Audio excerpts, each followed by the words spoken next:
ಆತ್ಮೀಯ H16 news ಅರ್ಥಾತ್ ಸೀತಾರಾಮ್ ನ್ಯೂಸದ ವೀಕ್ಷಕರೇ, ನಾನು ನಿಮ್ಮವ ಎಂ ಆಯುಧ ಮಲ್ಲಪ್ಪ ಜೊತೆ ಅವರು. ತಾವು ಈಗ ಸುದ್ದಿಗಳ ಲೋಕಕ್ಕೆ ಎಂಟ್ರಿ ಹೊಡಿತಾ ಇದ್ದೀರಿ. ಈ ಸುದ್ದಿಗಳನ್ನು ಪ್ರತಿಯೊಂದು ನೋಡೋ ಜೊತೆಗೆ ನಿಮ್ಮ ಅಭಿಪ್ರಾಯಗಳನ್ನು ಹಚ್ತಾ ಇರಿ. ಯಾಕಂದರೆ ಈ ಸುದ್ದಿಗಳು ನಿಮಗಾಗಿ, ನಿಮ್ಮ ಬದುಕಿಗಾಗಿ, ನಿಮ್ಮ ವೈಚಾರಿಕೆಗಾಗಿ, ನಿಮ್ಮ ತಿಳುವಳಿಕೆಗಾಗಿಯೂ ನಿಮಗೂ ಗೊತ್ತು, ಜೊತೆಗೆ ನಮಗೂ ನಿಮ್ಮೊಂದಿಗೆ ಇದೊಂದು ಮಾತಾಡುವಂಥ ಜೊತೆಗೆ ಸುದ್ದಿಗಳನ್ನು ಬಿಡುವಂಥ ಕೆಲಸ. ಈ ಕೆಲಸದಲ್ಲಿ ನಾವು ನಿಮ್ಮೊಂದಿಗೆ ಇದ್ದೀವಿ ಅಂತ ಹೇಳ್ತಾ ನೋಡ್ತಾ ಇರಿ ಸುದ್ದಿಗಳನ್ನು. ಡಿಸ್ಕ್ಲೋಸ್ ಮಾಡ್ತಾರೆ. ಇಡೀ ಬೆಂಗಳೂರು ನಗರಕ್ಕೆ ನಮಗೂ ಗೊತ್ತಿದೆ, ಮಳೆ ಜಾಸ್ತಿ ಆಗ್ತಾ ಇರೋದ್ರಿಂದ ಅನೇಕ ಸಮಸ್ಯೆ ಇದೆ. ಎಲ್ಲ ನಗರದಲ್ಲೂ ಗುಡ್ಡಿ ಇದೆ, ಬಟ್ ಬೆಂಗಳೂರಲ್ಲಿ ಮಾತ್ರ ಜಾಸ್ತಿ ಪ್ರಚಾರ ಆಗ್ತಾ ಇದೆ. ನಾವು ಬೇರೆ ನಗರಗಳೆಲ್ಲ ನಾವು ನೋಡಿದ್ದೀವಿ, ವಿಡಿಯೋ ತರಿಸಿದ್ದೀವಿ, ಏನಾಗ್ತಾ ಇದೆ ಅಂತೇಳಿ ಗಮನದಲ್ಲಿದೆ.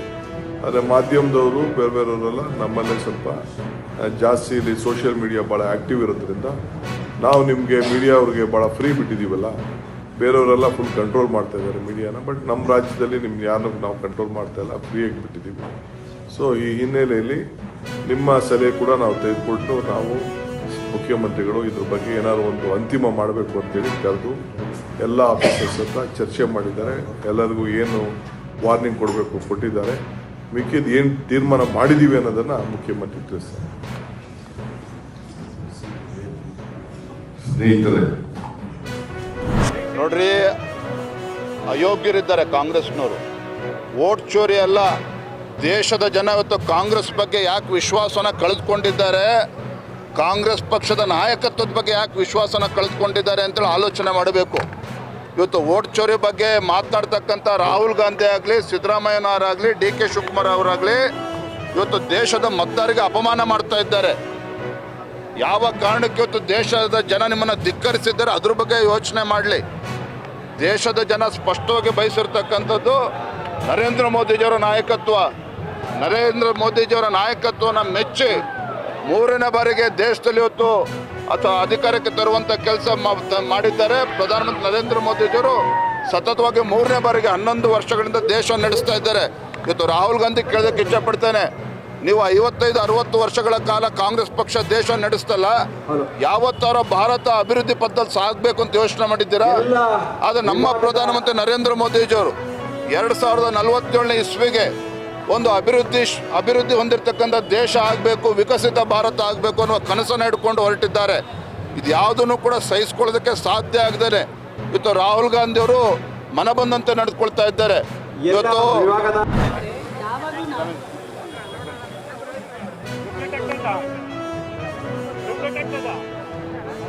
ಸ್ವಲ್ಪ ಈ ರಾಜ್ಯದ ಮುಖ್ಯಮಂತ್ರಿಗಳು ಸಿದ್ದರಾಮಯ್ಯನವರಿಗೆ ಯಾಕೆಂತ ದುರ್ಬುದ್ಧಿ ಬಂದಿದೆಯೋ, ಯಾಕೆಂತ ವಿಕೃತ ಮನಸ್ಸಿನಿಂದ ಇವತ್ತು ರಾಜ್ಯವನ್ನು ಒಡೆಯುವಂತಹ ಕೆಲಸಕ್ಕೆ ಕೈ ಹಾಕಿದ್ದಾರೋ ಅಂತೇಳಿ ರಾಜ್ಯದ ಜನ ಇವತ್ತು ಮಾತನಾಡ್ತಾ ಇದ್ದಾರೆ. ಒಂದಲ್ಲ ಎರಡಲ್ಲ, ಧರ್ಮಸ್ಥಳದ ವಿಚಾರವನ್ನು ತೆಗೆದುಕೊಂಡು ಕೋಟ್ಯಾಂತರ ಆ ಮಂಜುನಾಥೇಶ್ವರ ಭಕ್ತರಿಗೆ ಅವರ ಭಕ್ತಿ ಶ್ರದ್ಧೆಗೆ ಕೊಡಲಿ ಪೆಟ್ಟು ಕೊಡುವಂಥ ದುಸ್ಸಾಹಸಕ್ಕೆ ಕಾಂಗ್ರೆಸ್ ಸರ್ಕಾರ ಕೈ ಹಾಕ್ತು. ತದನಂತರದಲ್ಲಿ ಈ ನಾಡಿನ ಅಧಿದೇವತೆ ಚಾಮುಂಡೇಶ್ವರಿಯ ವಿಚಾರದಲ್ಲೂ ಸಹ ಗೊಂದಲವನ್ನು ಸೃಷ್ಟಿ ಮಾಡುವಂಥ ಕೆಲಸವನ್ನು ಮಾಡಿದ್ರು. ಹಿಂದೂಗಳಿಗೆ ಒಂದು ಅಪಮಾನ ಮಾಡುವಂಥ ಕೆಲಸವನ್ನು ಕೂಡ ಸಿದ್ದರಾಮಯ್ಯ ಸರ್ಕಾರ ಮಾಡಿದೆ. ಈಗ ಗಣಪತಿ ಹಬ್ಬಕ್ಕೂ ಕೂಡ ಕಲ್ಲು ಹಾಕುವಂಥ ಕೆಲಸ ಮಾಡಿದ್ದಾರೆ. ಅನೇಕ ಕಡಿವಾಳಗಳನ್ನು ಹಾಕುವ ಮುಖೇನ ಹೊಸ ಕಾನೂನುಗಳನ್ನು ಸೃಷ್ಟಿ ಮಾಡಿ ಇವತ್ತು ಗಣಪತಿ ನಮ್ಮ ಭಾವನೆಗಳನ್ನು ಕೆಣಕುವ ಕೆಲಸ ಆಗ್ತಾ ಇದೆ. ಗೋವಿನ ಕೆಚ್ಚು ಕತ್ತರಿಸ್ತಾರೆ, ಕರುಣೆ ಇಲ್ಲದೆ ಇರುವಂತ ಕಿರಾತಕರು. ಅವ್ರನ್ನ ನಾವು ಮೈ ಮರೆತು ಲಘುವಾಗಿ ಪರಿಗಣಿಸಿದ್ರೆ ನಾಳೆ ಮನುಷ್ಯರ ಕುತ್ತಿಗೆಗೆ ಕೈ ಹಾಕ್ತಾರೆ. ಅದಕ್ಕೆ ಅವಕಾಶ ಇರಬಾರ್ದು. ಇದು ಗಣಪತಿ, ಅದು ಬೇಲೂರು ಗಣಪತಿ ಅಲ್ಲ, ಇಡೀ ಹಿಂದೂ ಸಮಾಜದ ಗಣಪತಿ. ಹಾಗಾಗಿ ನಾವು ಇಡೀ ಹಿಂದೂ ಸಮಾಜ ನಿಮ್ಮ ಭಾವನೆ ಜೊತೆಗಿದ್ದೇವೆ.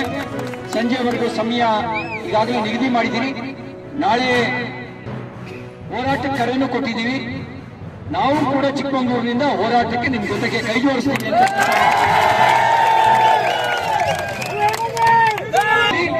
ಇನ್ನು ಮುಂದೆ ಇಂಥ ಕೃತ್ಯವನ್ನ ಸಹಿಸಿಕೊಳ್ಳೋದಿಲ್ಲ ಹಿಂದೂ ಸಮಾಜ ಅನ್ನುವಂಥ ಸಂದೇಶ ಹೋಗಿ ಸಂಜೆವರೆಗೂ ಅವರಿಗೆ ಸಮಯ ಕೊಡಬೇಕು ಅನ್ನುವಂಥ ನಿಮ್ಮ ಸಮಯೋಚಿತ ನಿರ್ಧಾರವನ್ನ ಬೆಂಬಲಿಸಿ ನಿಮ್ಮ ಹೋರಾಟಕ್ಕೆ ಬೆಂಬಲ ವ್ಯಕ್ತಪಡಿಸಿ ಎಲ್ರಿಗೂ ಒಂದ್ಸಿ ನಾನು ಮಾತು ಮುಗಿಸ್ತೇನೆ. ಆದ್ಮೇಲೆ ಎಲ್ಲ ಸುದ್ದಿಗಳನ್ನು ನೋಡಿದ್ರಲ್ಲ, ಏನು ಅನಿಸ್ತು ನಿಮಗೆ?